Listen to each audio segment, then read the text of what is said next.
सर्वांचं स्वागत आहे. आज आज आपल्या सोबत आहेत डॉक्टर पूजा ढोणे. या BMS MD काय चिकित्सा म्हणजेच अर्थात मेडिसिन यामध्ये उच्च पदवीधारक आहेत. तसेच त्या PhD झालेल्या आहेत. त्या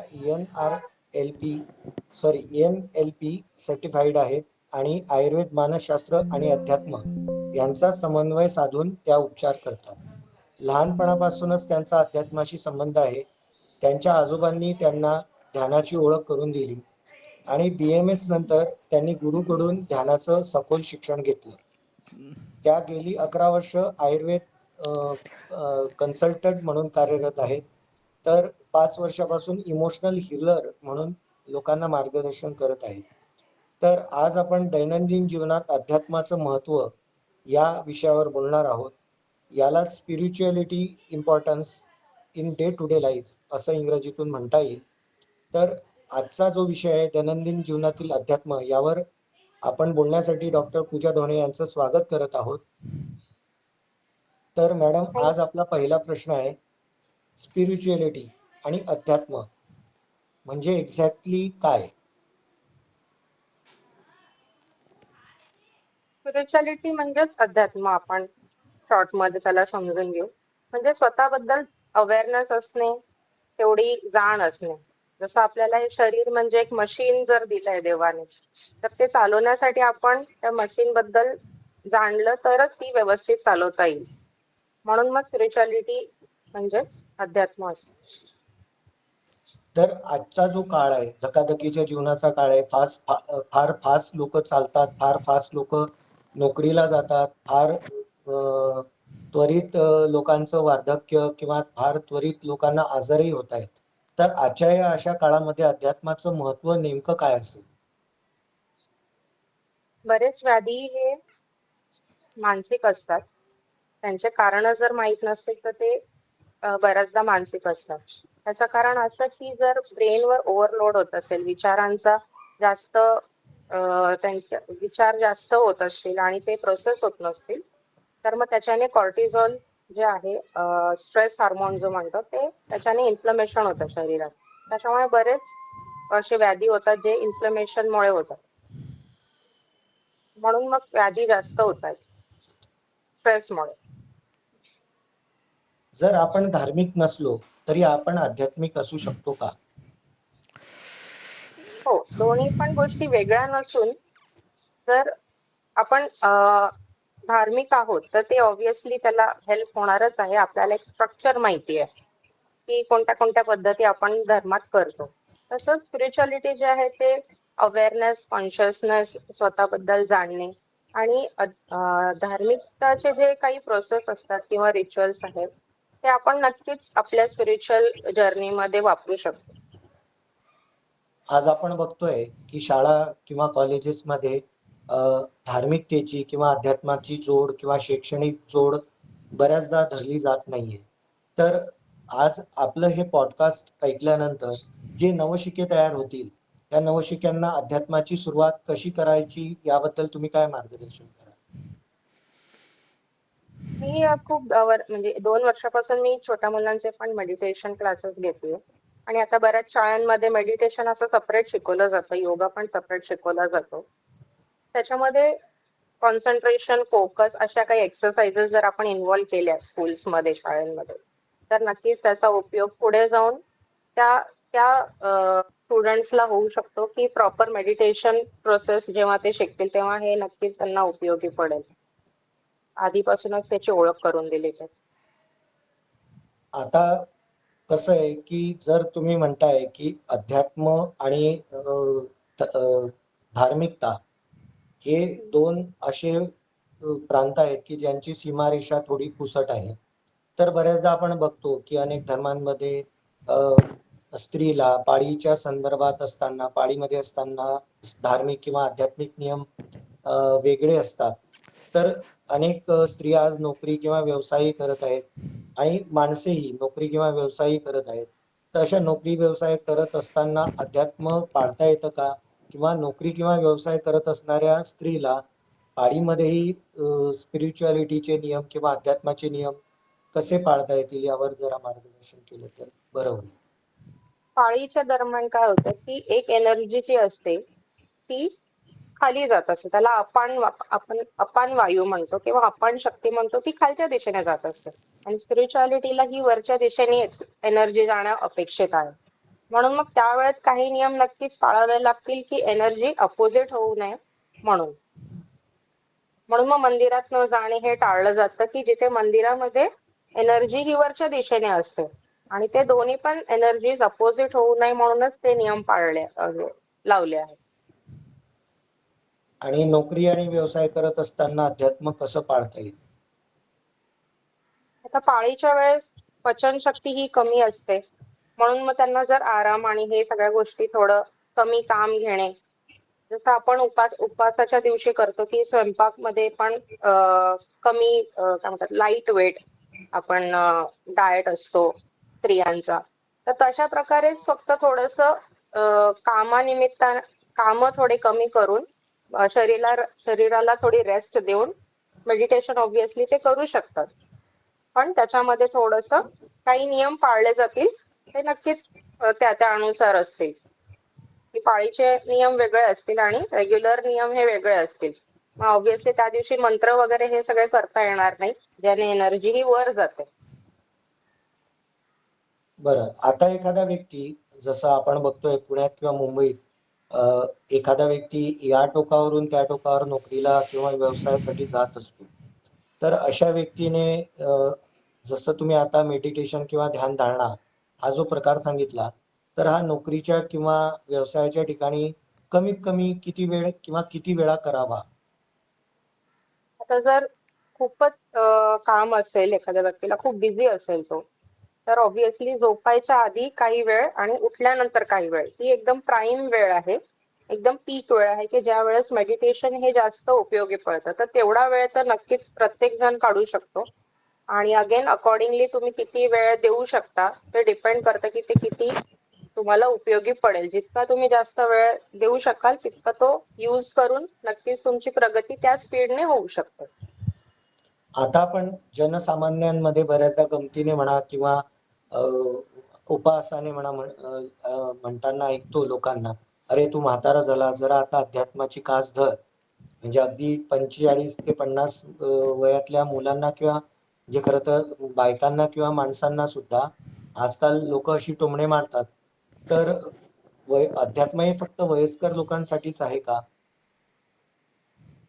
नाही, ऍक्च्युली 7 वर्षाचं झालेलं जे बाळ असतं तेव्हापासूनच त्यांना इमोशनल बॅलन्स आणि इमोशनल रेग्युलेशन हे पेरेंट्सने शिकवावं लागेल. आणि मेडिटेशन हे 7 वर्षापासूनच करता येतं. त्याच्या आधी आपण काही फोकसचे गेम्स, कॉन्सन्ट्रेशनचे गेम्स हे करू शकतो. आणि गर्भावस्थेमध्ये सुद्धा जेव्हा स्त्री मेडिटेशन करते म्हणजे तेव्हा पण त्याला अध्यात्माची ओळख तेव्हापासूनच होते. म्हणजे अध्यात्म हा काय फक्त मोठ्यांसाठी, म्हाताऱ्यांसाठी नाहीये, तर तो गर्भावस्थेपासून केला जाणारा संस्कार आहे. जेणेकरून त्याचं बौद्धिक विकास हा व्यवस्थित होतो, इमोशनल रेग्युलेशन हे व्यवस्थित होतं. तो जितक्या लवकर सुरू करेल तितक्या लवकर त्याचं ब्रेन तेवढं चांगलं डेव्हलप होऊ शकतं. चालेल. तर आता आपण सर्वच बघतोय की आजची तरुण पिढी खूप स्ट्रेसमध्ये जगते. शिकत असताना आई वडील त्यांना गुणांक म्हणजे आपले मार्क्स किंवा रिपोर्ट्स याच्यावर स्ट्रेस देत असते. नंतर कॉलेजेसमध्ये प्राध्यापक, अरे बाबा तू सायन्स स्ट्रीमला जा, तू आर्ट्स स्ट्रीमला जा किंवा तू कॉमर्स स्ट्रीमला जा, असा एक वेगवेगळा स्ट्रेस देत असतात. बरं, आता ही मुलं पासही होतात, पदवी किंवा पदव्युत्तर शिक्षणही घेतात आणि त्या पदव्युत्तर शिक्षणानंतरही त्यांना नोकरी मिळण्यासाठी स्ट्रेस आहे. आता नोकरी मिळाली देखील तर लग्न होण्यासाठी स्ट्रेस आहे. तर या आजच्या तरुण पिढीला स्ट्रेस मधूनच जावं लागतंय. तर या स्ट्रेस बद्दल आणि अध्यात्माच्या काही खुणा किंवा काही गोष्टींबद्दल तुम्ही काय सांगाल? स्ट्रेस म्हणजे काय, तर अनकम्फर्टेबल फिलिंग. ती अनकम्फर्टेबल फिलिंग काय येते, कारण की तुमचं जर शरीर, मन आणि स्पिरिट हे एका लाईन मध्ये किंवा एकाच ध्येयाकडे नसतील तर तो स्ट्रेस किंवा तो फ्रिक्शन तयार होतो. त्यालाच आपण स्ट्रेस म्हणतो, त्या फ्रिक्शनलाच आपण स्ट्रेस म्हणतो. तर मग मनात एक गोष्ट असेल आणि बाहेरच्या प्रेशरमुळे एक गोष्ट करावी लागत असेल तर ऑब्व्हियसली फ्रिक्शन येणार आहे. तुमच्या मनात पण तुम्हाला तेच काम करायचंय आणि तुम्हाला तोच जॉब मिळालाय, तुमच्या आवडीचा जॉब मिळालाय, तुम्हाला ऑब्व्हियसली तिथे स्ट्रेस नाही येणार, तुम्हाला तो इझिली करता येईल. प्रत्येक गोष्ट ही इझी व्हावी म्हणूनच अध्यात्माची जोड असली पाहिजे, की जेणेकरून तिन्ही पण गोष्टी एकाच लयेमध्ये चालत असतील, एकाच रिदम मध्ये चालत असतील. आता तरुणांची गोष्ट निघालीच आहे, तर युवक युवतींना आजकाल खूप स्वस्त प्रेम मिळतंय आणि स्वस्त ब्रेकअपही होत आहे. तर अशा ब्रेकअप किंवा ज्याला आपण प्रेमभंग असं म्हणतो, तर या प्रेमभंगाच्या भावनिक दुखापतीतून बाहेर कसं यायचं, याबद्दल तुम्ही आजच्या नवयुवक किंवा नवयुवतींना काय सल्ला द्याल? जेव्हा एखादी रिलेशनशिप तयार होते, ती कोणती पण असू दे, आई वडिलांसोबत असू दे, मित्र मैत्रीण असू दे, तर जितकी क्लोज रिलेशनशिप असेल तितकं ते आपलं मिरर असतं, इमोशनल मिरर. म्हणजे इमोशनल मॅच्युरिटी आपली किती आहे त्याचा ते प्रोग्रेस रिपोर्ट आहे. आणि जर ब्रेकअप होत आहे तर ऑब्व्हियसली तो मनुष्य आपल्या इमोशनला मॅच होणारा नाहीये, ते पझल रॉंग बसलंय. तर मग आपण त्याच्यामध्ये आपल्याला स्वतःवर काम करावं लागेल. आधी ते फील करणे की काय आपला प्रॉब्लेम झाला होता, ती जबाबदारी आधी स्वतःवर घेणे, दुसऱ्यांवर त्या पार्टनरवर टाकण्यापेक्षा स्वतःवर रिस्पॉन्सिबिलिटी घेऊन कुठे इमोशनल गडबड झाली त्याच्यावर जर आपण हिलिंग केलं तर नक्कीच त्याच्यामधनं लवकर निघायला पण फायदा होईल आणि पुढचा पार्टनर हा बेटर ऑप्शन्स आपल्याला नक्कीच त्याच्यामध्ये मिळतील त्या व्यक्तीला.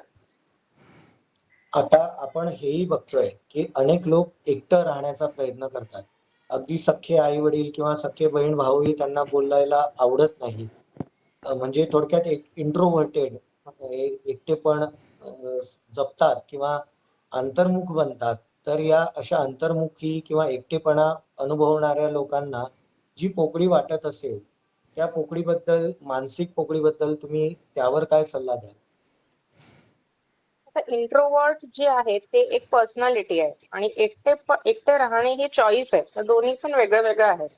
इंट्रोवर्ट असणे म्हणजे जास्त लोकांशी संबंध न ठेवणे किंवा फक्त डेप्थ मध्ये विचार करणे किंवा एखाद्या विषयावर खोल जाऊनच त्या मनुष्याला त्या विषयी बोलायला आवडतं, तर अशा व्यक्ती इंट्रोवर्ट व्यक्ती त्याला काही प्रॉब्लेम नाहीये.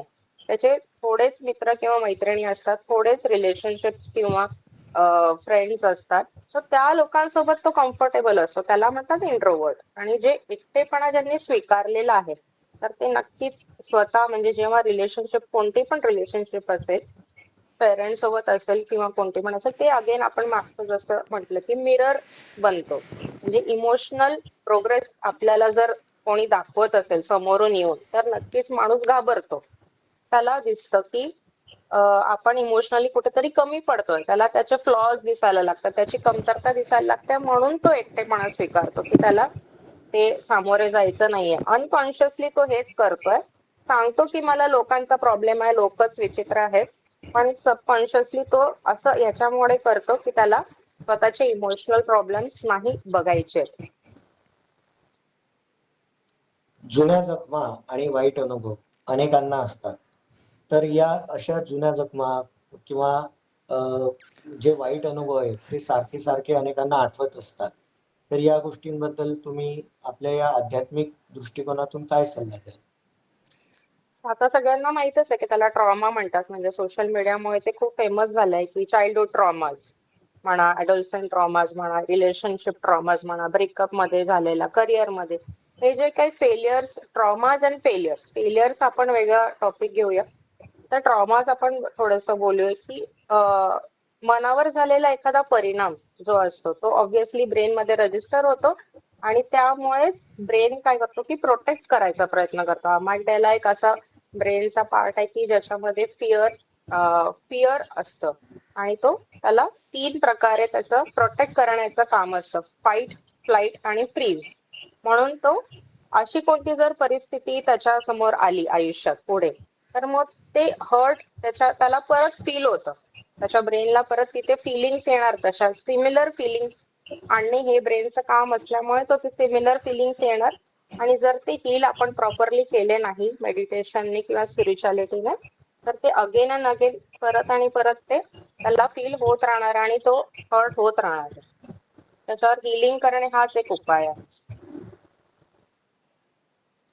आता आपण हे बघतोय की जेव्हा आपण समाजात वावरतो आणि आपण समाजाचे भागीदार म्हणून लोकांशी बोलतो किंवा लोकांमध्ये वावरतो, तेव्हा आपल्याला अनेक नकारात्मक किंवा निगेटिव्ह लोकांची ऊर्जा मिळत असते.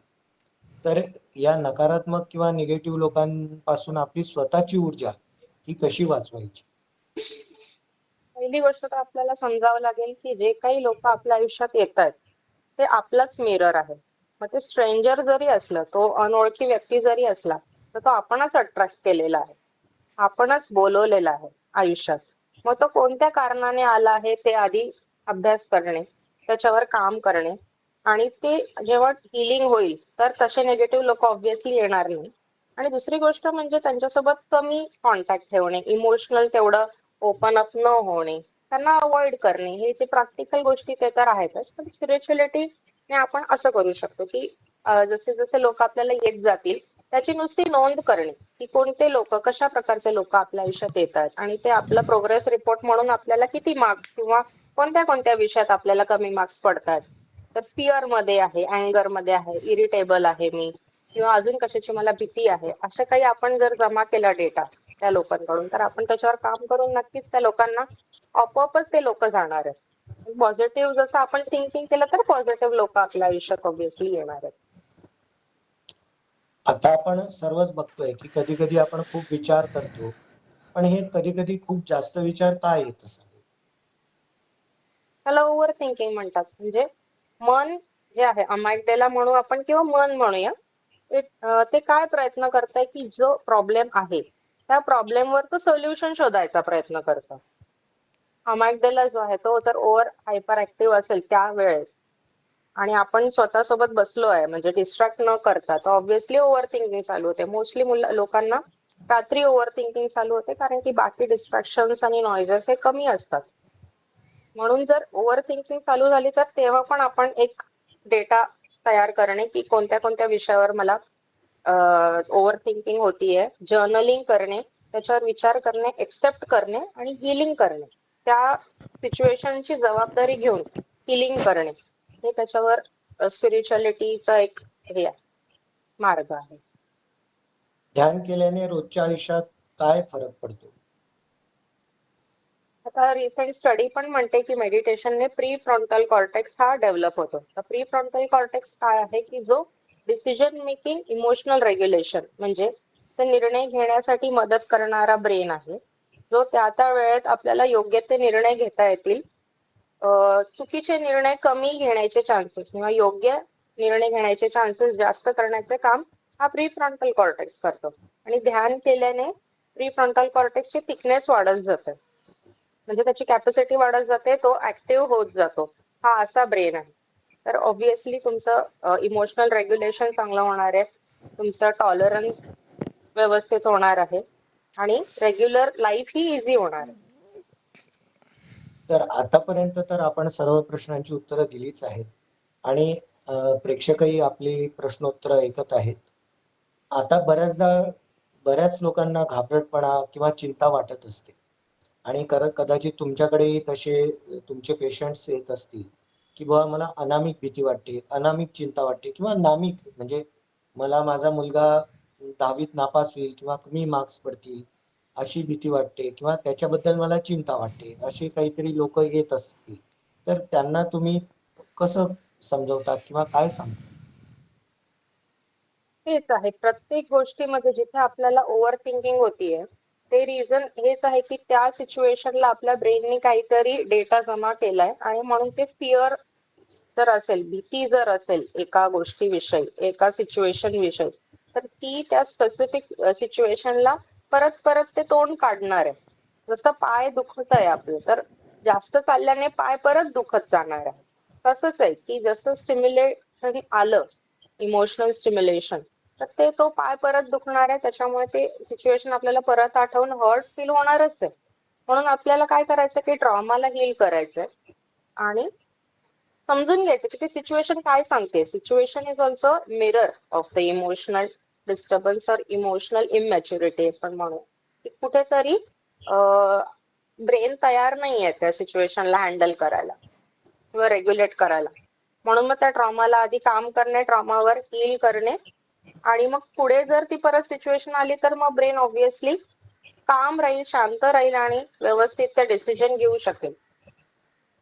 आता तुम्हालाही माहिती असेल की काही काही जे रुग्ण आहेत तुमच्याकडे सुद्धा किंवा आपल्या समाजात सुद्धा, की शाळेत होता तेव्हापासून त्याची एकाग्रता किंवा स्मरणशक्ती थोडी कमीच आहे, आणि ठीक आहे आजच्या घडीला तो चांगल्या पदावर आहे वगैरे किंवा एक चांगला जबाबदार व्यक्ती आहे.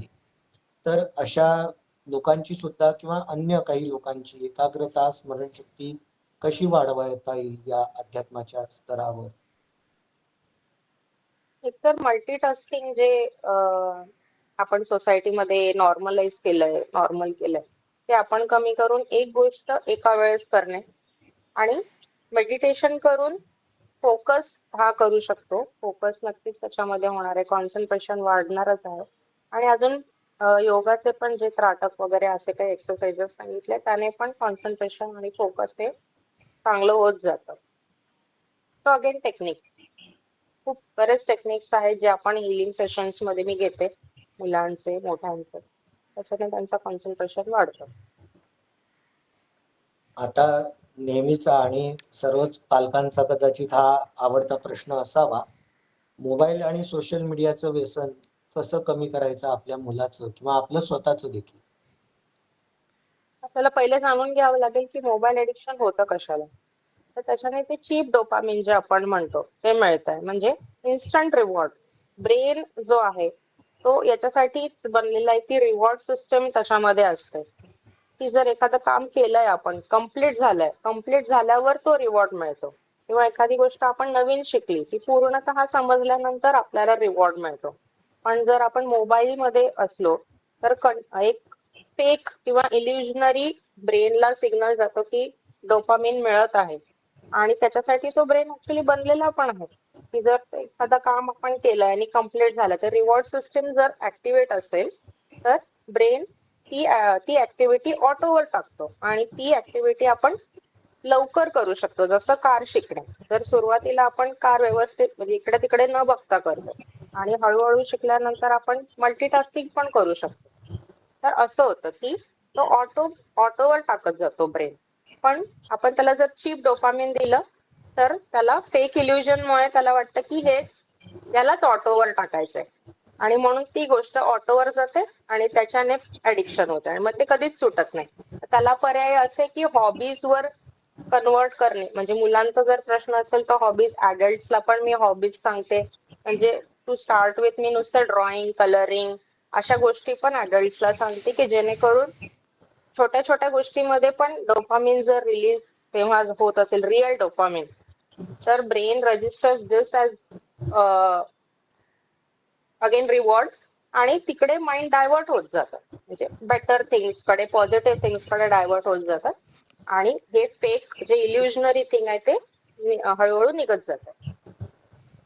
आता आपण बघतोय की आपण समाजामध्ये जेव्हा वावरतो तेव्हा तुलना होते की माझं मूल त्याच्या मुलापेक्षा हुशार आहे किंवा त्याचं मूल माझ्या मुलापेक्षा या विषयात हुशार आहे. तर या तुलनांना अध्यात्माद्वारे कसं नियंत्रित करण्यात येऊ शकतं? जेव्हा तुलना होते तेव्हा आपल्याला समजायला पाहिजे की ते अगेन एक स्पिरिच्युअल हेच आहे, सिग्नल आहे, की जेलसी जर असेल, कंपॅरिझन असेल, तर दॅट मीन्स की आपल्याला ते रिझल्ट पाहिजे. आपल्याला दुसऱ्या मुलांचं जर बघून चांगलं वाटतंय तर आपल्याला आपल्या मुलांकडनं ही अपेक्षा आहे की त्याने चांगले मार्क्स मिळाले पाहिजे त्याला. पण आपल्याला याच्यामध्ये हे पण बघावं लागेल की तो मुलगा, त्याच्यामध्ये त्याचं ब्रेन डेव्हलपमेंट कसं झालंय, त्याचं अपब्रिंगिंग कसं झालंय, त्याला तसं पोषण मिळालं आहे का, ब्रेनला डेव्हलप होण्यासाठी तसं पोषण मिळालं आहे का.